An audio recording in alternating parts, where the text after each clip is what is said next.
Langwathby Station opened 1876. Designed by John Holloway Sanders. Serving the village of Langwathby in northern Cumbria, England, the station is 5 miles northeast of Penrith and 20 miles south of Carlisle.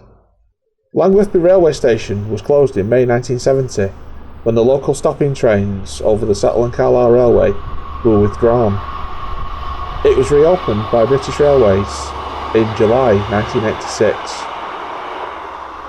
Services through to Carlisle were once again suspended when on the 9th of February 2016 a landslip occurred at Eden Brow at Langwathby.